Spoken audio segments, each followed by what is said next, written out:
বিসমিল্লাহির রহমানির রাহিম। আব্দুল্লাহ নাম, আবু মুসা কুনিয়াত। কুনিয়াত দ্বারাই তিনি অধিক পরিচিত। পিতা কায়েস, মাতা তাইয়েব। তার ইসলাম পূর্ব জীবন সম্পর্কে তেমন কিছু জানা যায় না। এতটুকু জানা যায় যে তিনি ইয়ামানের অধিবাসী ছিলেন। তথাকার আল আশার গোত্রের সন্তান হওয়ায় তিনি আল আশারি হিসেবে প্রসিদ্ধিও লাভ করেন।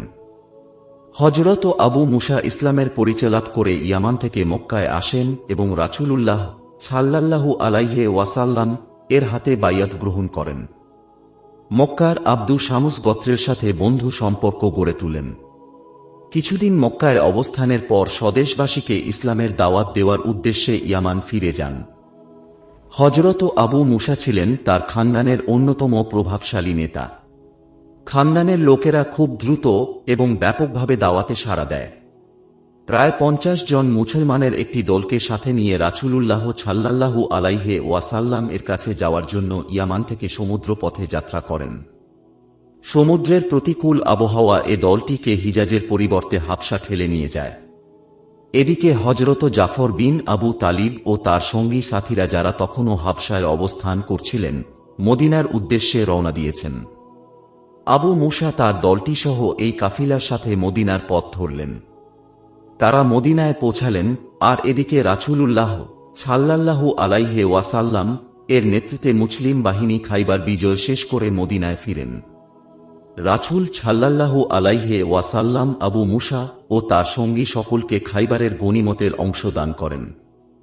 হযরত আবু মুসা মক্কা বিজয় ও হুনাইন যুদ্ধে শরীক ছিলেন। হুনাইনের ময়দান থেকে পালিয়ে বনু হাওয়াজিন আওতাস উপত্যকায় সমবেত হয়। রাসূল সাল্লাল্লাহু আলাইহি ওয়াসাল্লাম তাদের সমূলে উৎখাতের জন্য হযরত আবু আমেরের নেতৃত্বে একটি দল পাঠান। তারা আওতাস পৌঁছে হাওয়াজিন সর্দার দুরাইদ ইবনুস সাম্মাকে হত্যা করে তাদের ছত্রভঙ্গ করে দেয়। কিন্তু ঘটনাক্রমে হাসামি নামক এক মুশরিকের নিক্ষিপ্ত তীরে আবু আমের মারাত্মকভাবে আহত হন। আবু মুসা আশারি পিছু ধাওয়া করে এই মুশরিককে হত্যা করেন। হযরত আবু আমের তার মৃত্যুর পূর্বে আবু মুসাকে তার স্থলাভিষিক্ত করেন এবং আবু মুসার কাছে এই বলে অনুরোধ করেন যে, ভাই রাসূলুল্লাহ এর খেদমতে আমার শেষ সালাম পৌঁছে দেবেন এবং আমার মাগফিরাতের জন্য দোয়া করতে বলবেন।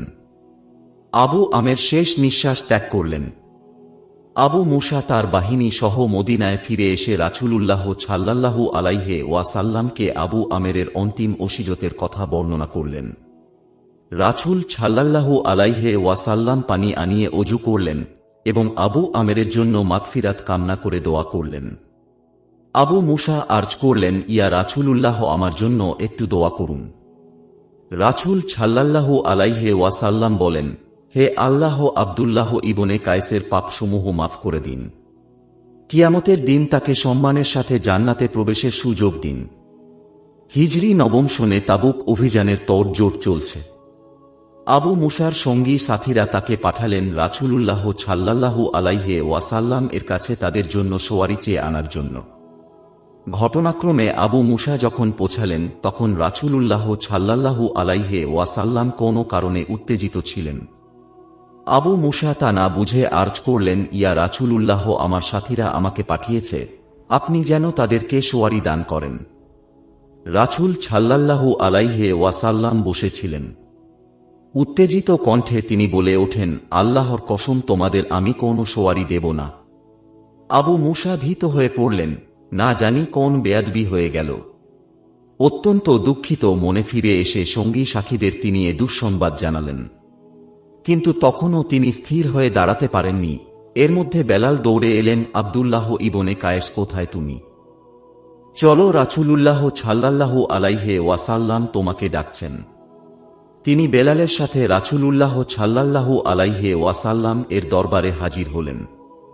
রাসূল সাল্লাল্লাহু আলাইহি ওয়াসাল্লাম এর নিকটে বাঁধা দুটি উট দেখে তিনি ইঙ্গিত করে বললেন, এ দুটিকে তোমার সাথীদের কাছে নিয়ে যাও। হযরত আবু মুসা উট দুটি নিয়ে গোত্রীয় লোকদের কাছে ফিরে এসে বললেন, রাসূল সাল্লাল্লাহু আলাইহি ওয়াসাল্লাম তোমাদের এ দুটি উট সোয়ারি হিসেবে দান করেছেন। তবে তোমাদের কিছু লোককে আমার সাথে এমন কোন লোকের কাছে যেতে হবে যে রাসূলুল্লাহ এর পূর্বের কথা শুনেছিল।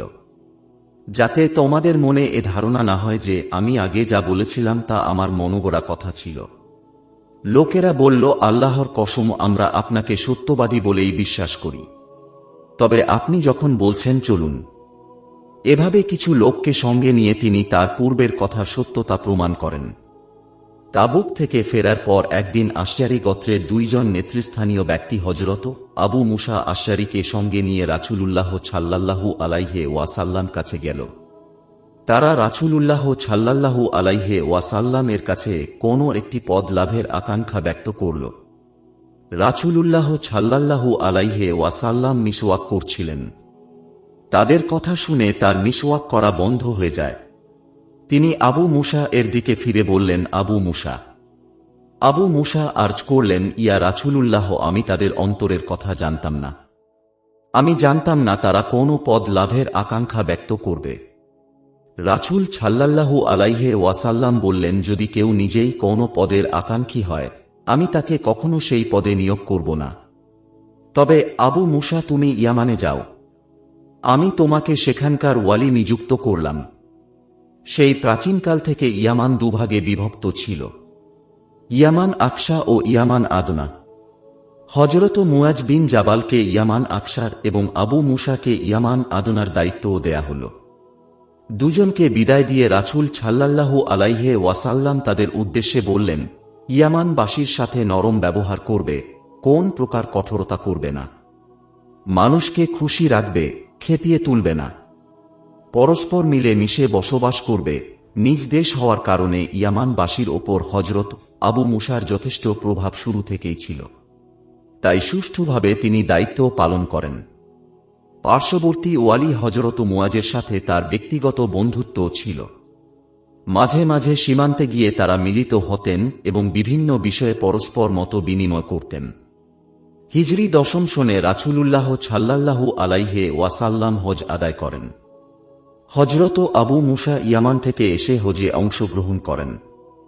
রাসূলুল্লাহ সাল্লাল্লাহু আলাইহি ওয়াসাল্লাম তাকে জিজ্ঞেস করলেন, আব্দুল্লাহ ইবনে কায়েস, কি হজের উদ্দেশ্যে এসেছ? তিনি জবাব দিলেন, হা ইয়া রাসূলুল্লাহ। রাসূল সাল্লাল্লাহু আলাইহি ওয়াসাল্লাম প্রশ্ন করলেন, তোমার নিয়ত কি ছিল?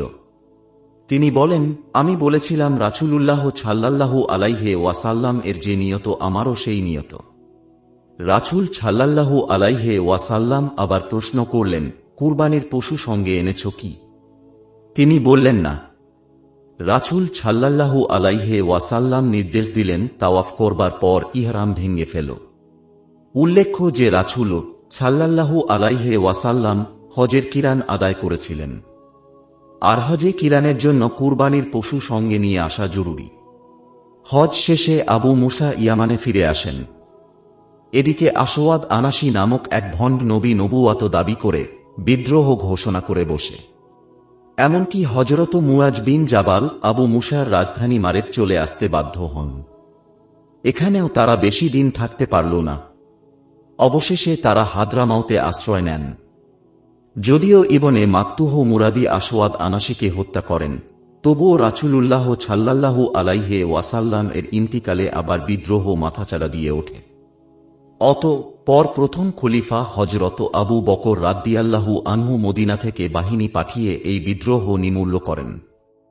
ইয়ামানের দুই ওয়ালি নিজেদের স্থানে আপন আপন দায়িত্বে ফিরে যান।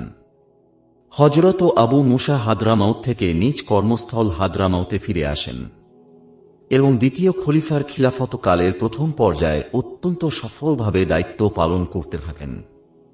হযরত উমার রাদিয়াল্লাহু আনহু খিলাফতকালে বিভিন্ন অঞ্চলে অভিযান পরিচালনা শুরু হলে আবু মুসা রাদিয়াল্লাহু আনহু জিহাদে শরীক হওয়ার প্রবল আকাঙ্ক্ষায় ওয়ালির দায়িত্ব ত্যাগ করে হযরত সাদ ইবন আবি ওয়াক্কাসের বাহিনীতে সৈনিক হিসেবে যোগদান করেন।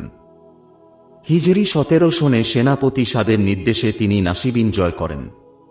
এবছরই বসরার ওয়াসি মুগিরা ইবন শুবা রাদিয়াল্লাহু আনহু অপসারণ করে তার স্থলে আবু মুসা রাদিয়াল্লাহু আনহুকে নিয়োগ করা হয়। খুজিস্তান হচ্ছে বসরার সীমান্ত সংলগ্ন এলাকা। ওই এলাকাটি তখনও ইরানীদের দখলে ছিল। হিজরি 16 সনে খুজিস্তান দখলের উদ্দেশ্যে হযরত মুগিরা রাদিয়াল্লাহু আনহু আহওয়াজে সামরিক অভিযান পরিচালনা করেন। আহওয়াজের সর্দার অল্প কিছু অর্থ বার্ষিক করদানের বিনিময়ে মুগিরার সাথে সন্ধি করেন। মুগিরা ফিরে যান। হিজরি 17 সনে মুগিরার স্থলে আবু মুসা দায়িত্ব গ্রহণ করলে আহওয়াজবাসী কর প্রদান বন্ধ করে দিয়ে বিদ্রোহ করে। বাধ্য হয়ে আবু মুসার সৈন্য পাঠিয়ে আহওয়াজ দখল করেন এবং মানজির পর্যন্ত অভিযান অব্যাহত রাখেন। বিশিষ্ট সেনা অফিসার হযরত মুহাজির ইবন জিয়াদ রাদিয়াল্লাহু আনহু এই মানজির অভিযানের এক পর্যায়ে শাহাদাত বরণ করেন। শত্রু বাহিনী তার দেহ থেকে মস্তিষ্ক বিচ্ছিন্ন করে কিল্লার গম্বুজে ঝুলিয়ে রাখে। আবু মুসা হযরত মুহাজিরের ভাই হযরত রাবিকে মানজির দখলের দায়িত্বও দেন। রাবি মানজির দখলে সফল হন। এদিকে আবু মুসা সোস অবরোধ করেন। শহরবাসী কিল্লায় আশ্রয় নেয়। অবশেষে তাদের নেতা এই শর্তে আবু মুসার সাথে সমঝোতায় পৌঁছেন যে তার খানদানের 100 ব্যক্তিকে জীবিত রাখা হবে। নেতা এক এক করে 100 ব্যক্তিকে হাজির করল এবং আবু মুসা শর্ত অনুযায়ী তাদের মুক্তি দিলেন। দুর্ভাগ্যক্রমে নেতা নিজের নামটি পেশ করতে ভুলে গেল এবং সন্ধির শর্তানুযায়ী তাকে হত্যা করা হল। সোস অবরোধের পর আবু মুসা রামহরমুজ অবরোধ করেন এবং বার্ষিক 8 লাখ টাকা দিরহাম কর আদায়ের শর্তে তাদের সাথে সন্ধি হয়। চারদিক থেকে তারা খেয়ে শাহেনশাহ ইরানের সেনাপতি হরমুজান সোস্তার এর মজবুত কেল্লায় আশ্রয় নিয়েছে। আবু মুসা শহরটি অবরোধ করে বসে আছেন। শহরটি পতনের সব চেষ্টাই ব্যর্থ হচ্ছে। একদিন অপ্রত্যাশিতভাবে এক ব্যক্তি গোপনে শহর থেকে বেরিয়ে আবু মুসার ছাউনিতে চলে এল। সে প্রস্তাব দেয়, যদি তার নিরাপত্তার নিশ্চয়তা দেয়া হয় তাহলে সে শহরের পতন ঘটিয়ে দেবে। লোকটির শর্ত মঞ্জুর হল। সে আশরাস নামক এক আরবকে সঙ্গে নিল। আশরাস চাদর দিয়ে মাথা মুখ ঢেকে চাকরের মতো লোকটির পিছে পিছে চলল। তারা নদী ও গোপন সুড়ঙ্গ পথে শহরে প্রবেশ করে এবং নানা অলি গলি পেরিয়ে হরমুজানের খাস মহলে গিয়ে হাজির হয়। এভাবে আশরাস গোপনে শহরের সব অবস্থা পর্যবেক্ষণ করে গোপনে আবার আবু মুসার কাছে ফিরে আসে এবং বিস্তারিত রিপোর্ট পেশ করে। অতঃপর আবু মুসার নির্দেশে আশরাস 200 জানবাজ সিপাহী সঙ্গে করে হঠাৎ আক্রমণ করে তার রক্ষীদের হত্যা করে দরজা খুলে দেয়। এদিকে আবু মুসা ও তার সকল সৈন্যসহ দরজার মুখে উপস্থিত ছিলেন। দরজা খোলার সাথে সাথে সকল সৈনিক একযোগে নগরের অভ্যন্তরে প্রবেশ করে শহরে হইচই পড়ে যায়। হরমুজান দৌড়ে কিল্লায় আশ্রয় নেয়। মুসলিম বাহিনী কিল্লার পাশে পৌঁছালে হরমুজান কিল্লার গম্বুজে উঠে ঘোষণা করে যে যদি আত্মসমর্পণে রাজি তার শর্ত মঞ্জুর করা হয় এবং তাকে হযরতের সাথে দারুল খিলাফত মদিনায় পাঠিয়ে দেওয়া হয়। সোস্তার বিজয়ের পর আবু মুসার নেতৃত্বে মুসলিম বাহিনী জুন্দিসাবুর অবরোধ করে। এ অবরোধ বেশ কিছুদিন ধরে চলছিল। একদিন শহরবাসী হঠাৎ শহরের ফটক উন্মুক্ত করে দেয়। তারা অত্যন্ত শান্তভাবে আপন আপন কাজে ব্যস্ত। মুসলিম বাহিনী শহরের প্রবেশ করে তাদের এমন শঙ্কভাব দেখে অবাক হয়ে যায়। জিজ্ঞেস করলে তারা জানালো, কেন আমাদের তো জিজিয়ার শর্তে নিরাপত্তা দেয়া হয়েছে। খোঁজ খবর নিয়ে জানা গেল মুসলিম বাহিনীর এক দাস সকলের অগোচরে একাই এ নিরাপত্তার চুক্তি স্বাক্ষর করেছে। সেনাপতি আবু মুসা দাসের এ চুক্তি মানতে অস্বীকার করলেন। শহরবাসী বলল, কে দাস কে স্বাধীন তা আমরা জানি না। শেষে এ বিষয়টি মদিনার খলিফার দরবারে উত্থাপিত হল। খলিফা জানালো মুসলমানদের দাসও মুসলমান। যাদেরকে সে আমান বা নিরাপত্তা দিয়েছে সকল মুসলমানই যেন তাদের আমান দিয়েছে। এভাবে আবু মুসার নেতৃত্বে গোটা খুজিস্তানে ইসলামের ভিত্তি সুদৃঢ় হয় এবং সেই সাথে তার অবস্থান স্থল বসরা শত্রুর হুমকি থেকে মুক্ত হয়ে যায়। খুজিস্তানের পতনের পর হিজরি 21 সনে ইরানিরা নিহাওয়ান্দে এক চূড়ান্ত যুদ্ধের প্রস্তুতি নেয়। খলিফা উমার রাদিয়াল্লাহু আনহু নুমান ইবনে মুকরিনকে বিরাট এক বাহিনী সহ নিহাওয়ান্দে পাঠান এবং আবু মুসাকে তাকে সাহায্য করার নির্দেশ দেন। খলিফার নির্দেশ পেয়ে বিরাট এক বাহিনী সহ তিনি নিহাওয়ান্দে পৌঁছেন। এ যুদ্ধেও ইরানি বাহিনী মারাত্মকভাবে পরাজয় বরণ করে। খুজিস্তান জয়ের পর বিজিত এলাকা বসরার সাথে একীভূত করার জন্য আবু মুসা আবেদন জানালেন খলিফার কাছে। এদিকে কুফাবাসীরাও কুফার সাথে একীভূত করার দাবি জানালো তাদের ওয়ালি আম্মার ইবনে ইয়াসির রাদিয়াল্লাহু আনহু এর নিকট। খলিফ আবু মুসার দাবি সমর্থন করে বিজিত এলাকা বসরার সাথে একীভূত করলেন। এদিকে কুফাবাসী তাদের দাবি পূরণে ব্যর্থ হওয়ায় আম্মারের বিরুদ্ধে বিক্ষুব্ধ হয়ে ওঠে। অবশেষে খলিফা কুফাবাসীদের দাবি অনুযায়ী আম্মারকে সরিয়ে হিজরি ২২ সনে আবু মুসাকে কুফার ওয়ালি নিযুক্ত করেন। কিন্তু ১ বছর পর হিজরি ২৩ সনে আবার বসরায় বদলি হন। এ বছরই হিজরি ২৩ দাব্বা নামক এক ব্যক্তি খলিফার কাছে আবু মুসার বিরুদ্ধে নিম্নের অভিযোগগুলি উত্থাপন করে। ১. আবু মুসা যুদ্ধবন্দীদের থেকে ৬০ জন সর্দার পুত্রকে নিজেই নিয়ে নিয়েছেন। ২. তিনি শাসনকার্যের যাবতীয় দায়িত্ব জিয়াদ ইবন সুমাইয়ার ওপর ন্যস্ত করেছেন এবং প্রকৃতপক্ষে জিয়াদ এখন সকল দণ্ডমুণ্ডের মালিক। ৩. তিনি কবি হুতাইয়াকে ১,০০০ দিরহাম ইনাম দিয়েছেন। ৪. আকলিজা নাম্নী তার এক দাসীকে দুবেলা উত্তম খাবার দেয়া হয়, অথচ তেমন খাবার সাধারণ মানুষ খেতে পায় না। হযরত উমার নিজ হাতে অভিযোগগুলি লিখলেন। আবু মুসাকে মদিনায় ডেকে জিজ্ঞাসাবাদ করলেন। অভিযোগগুলির তথ্য মিথ্যা নিরূপণের জন্য যথারীতি অনুসন্ধান চালালেন। প্রথম অভিযোগটি মিথ্যা প্রমাণিত হল।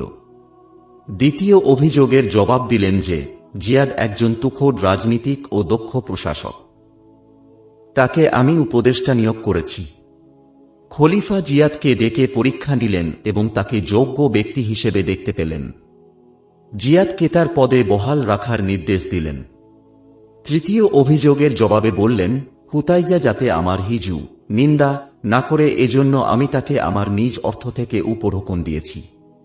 কিন্তু চতুর্থ অভিযোগের কোনো জবাব তিনি দিতে পারলেন না। হযরত উমার রাদিয়াল্লাহু আনহু একটু বকাবকি করে তাকে ছেড়ে দিলেন। আবু মুসা এ বছরই হিজরি ২৩ ইস্পাহানে অভিযান চালিয়ে অঞ্চলটি ইসলামী খিলাফতের অন্তর্ভুক্ত করেন। ইস্পাহান বিজয় শেষ করে ফিরে এলে সেই বছরই তাকে বসরা থেকে কুফায় বদলি করা হয়।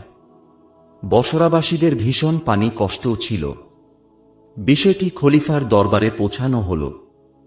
দিজলা নদী থেকে খাল কেটে বসরা শহর পর্যন্ত নেওয়ার জন্য খলিফা নির্দেশ দিলেন। আবু মুসার নেতৃত্বে ১০ মাইল দীর্ঘ একটি খাল খনন করে বসরাবাসীদের পানি কষ্ট দূর করা হয়। ইতিহাসে এ খাল নহরে আবু মুসা নামে প্রসিদ্ধ। হিজরি ২৩ সনে জিলহজ মাসে দ্বিতীয় মাসে খলিফা উমার শাহাদাত বরণ করেন।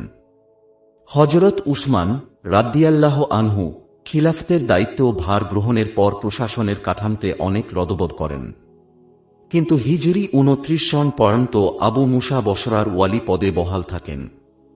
হিজরি ২৯ সনে কুর্দিরা বিদ্রোহ ঘোষণা করে।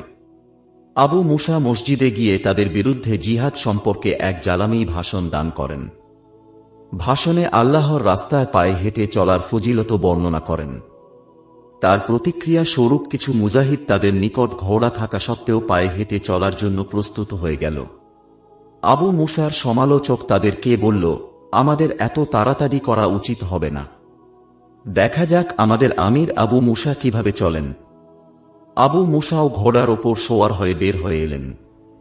মুজাহিদরা তার ঘোড়ার লাগাম ধরে প্রতিবাদ করে বসল। আসলে আবু মুসার ভাষণের অর্থ এমন ছিল না যে যাদের ঘোড়া আছে তারা তাদের কাজে তা ব্যবহার করবে না। বস্তুত তখন সময়টি ছিল ফিতনা ও ষড়যন্ত্রের।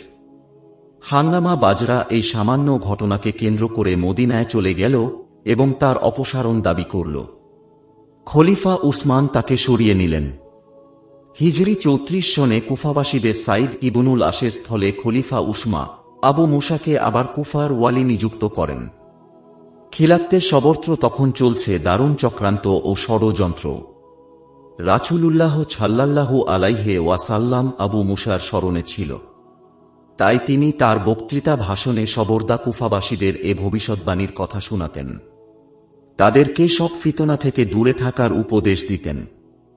হিজরি ৩৫ সনে হযরত উসমান রাদিয়াল্লাহু আনহু শাহাদাত ও হযরত আলী খলিফা হওয়ার পর সেই ফিতনা আত্মপ্রকাশ করে।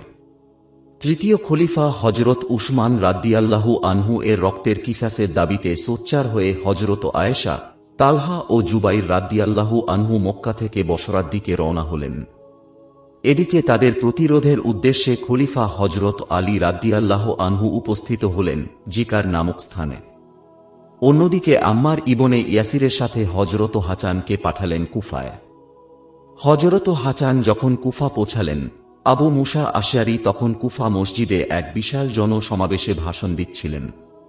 ভাষণে তিনি জনগণকে এই ফিতনা থেকে দূরে থাকার উপদেশ দিচ্ছিলেন।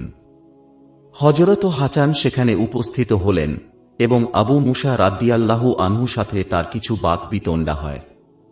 আবু মুসা নীরবে মসজিদের মিম্বর থেকে নেমে আসেন এবং কোনো রকম প্রতিবাদ না করে সোজা সিরিয়ার এক অজ্ঞাত গ্রামে গিয়ে বসবাস করতে থাকেন। এভাবে তিনি গৃহযুদ্ধে সম্পূর্ণ নিরপেক্ষ ভূমিকা পালন করেন। সিফিনে হযরত আলী রাদিয়াল্লাহু আনহু ও হযরত মুয়াবিয়া রাদিয়াল্লাহু আনহু যুদ্ধ বিরতি ঘোষণা করলেন এই শর্তে যে উভয় পক্ষ একজন করে দুজন নিরপেক্ষ বিচারকের ওপর বিষয়টি নিষ্পত্তির ভার দেওয়া হবে। তাদের মিলিত সিদ্ধান্ত উভয় পক্ষ মেনে নেবে। আলী রাদিয়াল্লাহু আনহু এর পক্ষ আবু মুসাকে এবং মুয়াবিয়া রাদিয়াল্লাহু আনহু এর পক্ষে আমর ইবনুল আস রাদিয়াল্লাহু আনহুকে বিচারক নিযুক্ত করেন। উভয় পক্ষ দুমাতুল জান্দাল নামক স্থানে একত্র হলেন। বিষয়টি নিয়ে দুজনের মধ্যে দীর্ঘ আলোচনা হল। অবশেষে তারা এই সিদ্ধান্তে পৌঁছালেন যে উম্মাতের স্বার্থে আলী ও মুয়াবিয়া উভয়কে খিলাফতের পদ থেকে অপসারণ করতে হবে এবং মজলিসে শুরা তৃতীয় কাউকে খলিফা নির্বাচন করবে। তারা উভয়ে জনগণের সামনে হাজির হলেন তাদের সিদ্ধান্ত ঘোষণার জন্য। আমর ইবনুল আসের অনুরোধে আবু মুসা প্রথমে উঠে সিদ্ধান্ত ঘোষণা করলেন। আবু মুসা তার পূর্ব সিদ্ধান্ত থেকে সরে এসে হযরত মুয়াবিয়াকে খলিফা ঘোষণা করে বসলেন। আবু মুসা স্তম্ভিত হয়ে গেলেন। আসলে আবু মুসা ছিলেন অত্যন্ত সরল ও সাদাসিধে প্রকৃতির। ধোঁকা ও কূটনীতি কি জিনিস তিনি জানতেন না। এ কারণে তাকে বিচারক নিযুক্ত করার ব্যাপারে হযরত আলী রাদিয়াল্লাহু আনহু দ্বিমত পোষণ করেছিলেন, কিন্তু তার পক্ষের লোকদের চাপাচাপিতে তিনিও মেনে নেন। আমর ইবনুল আসের কূটনৈতিক জালে পরাজিত হয় আবু মুসা অনুশোচনায় এত দগ্ধীভূত হলেন যে সেই মুহূর্তে তিনি মক্কার পথ ধরলেন। জীবনে আর কোনো ব্যাপারে তিনি অংশগ্রহণ করেননি। তার মৃত্যু সন ও স্থান সম্পর্কে বিভিন্ন মত রয়েছে। কারো মতে মক্কায়, আবার কারো মতে তিনি কুফায় মৃত্যুবরণ করেন। তবে সর্বাধিক প্রসিদ্ধ মতে তিনি মক্কায় ইন্তিকাল করেন। অনুরূপভাবে তার মৃত্যুসন হিজরি ৪২, ৪৪ ও ৫২ সন বলে একাধিক মত রয়েছে। তবে প্রসিদ্ধ মতে হিজরি ৪৪ তার মৃত্যুসন। হযরত আবু মুসা রাদিয়াল্লাহু আনহু জীবনের শেষ পর্যন্ত রাসূলুল্লাহ সাল্লাল্লাহু আলাইহি ওয়াসাল্লাম এর আদেশ নিষেধ পালনে অত্যন্ত যত্নবান ছিলেন। এমনকি যখন তার অবস্থা সংকটজনক হয়ে পড়ে এবং তিনি চেতনা হারিয়ে ফেলেন, তখন মহিলারা কান্নাকাটি শুরু করে দেয়। সেই মারাত্মক মুহূর্তেও ক্ষণিকের জন্য চেতনা ফিরে পেয়ে বলে ওঠেন যে জিনিস থেকে রাসূল সাল্লাল্লাহু আলাইহি ওয়াসাল্লাম এমন বিলাপকারিণীদের থেকে দায়িত্ব ও মুক্তির কথা বলেছেন। প্রথম জীবনে দারিদ্র্য ছিল তার নিত্য সঙ্গী, কিন্তু পরবর্তী জীবন সচ্ছলতায় কেটেছে। হযরত উমর রাদিয়াল্লাহু আনহু তার ভাতা নির্ধারণ করে দিয়েছিলেন। রাসূলুল্লাহ সাল্লাল্লাহু আলাইহি ওয়াসাল্লাম এর বিশেষ নৈকট্য লাভের সৌভাগ্যে যাদের হয়েছিল, হযরত আবু মুসা রাদিয়াল্লাহু আনহু সেই সব বিশিষ্ট সাহাবীদের অন্তর্ভুক্ত ছিলেন। রাসূলুল্লাহ সাল্লাল্লাহু আলাইহি ওয়াসাল্লাম এর জীবনোদ্দশায় যে ৬ ব্যক্তি ফতুয়া দানের অনুমতি পেয়েছিলেন, তিনি তাদের অন্যতম।